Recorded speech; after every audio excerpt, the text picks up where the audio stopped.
Bakit maalat ang karagatan?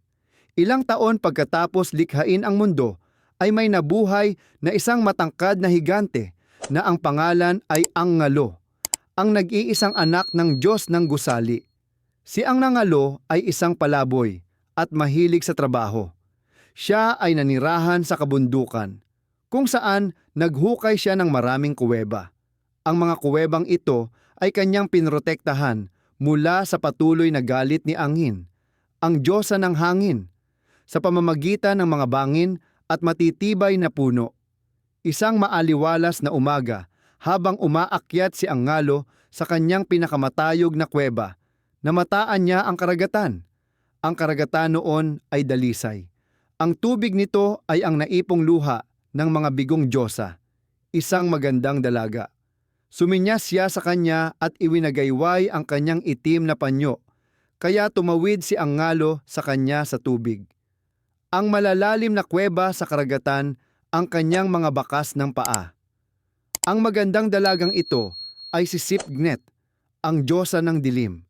Sinabi niya kay Angalo, "Ako ay pagod na sa aking madilim na palasyo sa langit.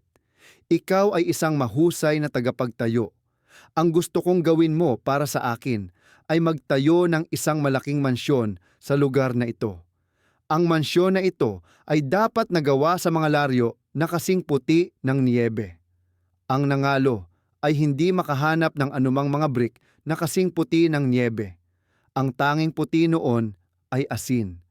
Kaya't humingi siya ng tulong kay Asin, ang pinuno ng kaharian ng asin. Binigyan siya ni Asin ng mga purong ladrilyo ng asin, kasing puti ng niyebe. Pagkatapos ay nagtayo si Angalo ng daan-daang tulay na kawayan sa karagatan. Milyon-milyong tao ang nagtatrabaho araw at gabi na nagdadala ng mga puting brick mula sa isang panig ng karagatan patungo sa isa pa. Sa wakas ay natapos ang pasensya ni Ocean. Hindi niya matiis na magambala ang kanyang malalim at tahimik na pagkakatulog. Isang araw, habang ang mga lalaki ay abala sa pagdadala ng mga batong asin sa mga tulay, nagpadala siya ng malalaking alon at winasak ang mga ito.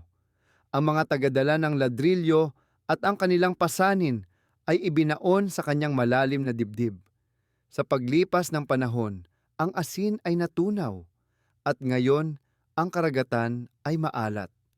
Bakit maalat ang karagatan?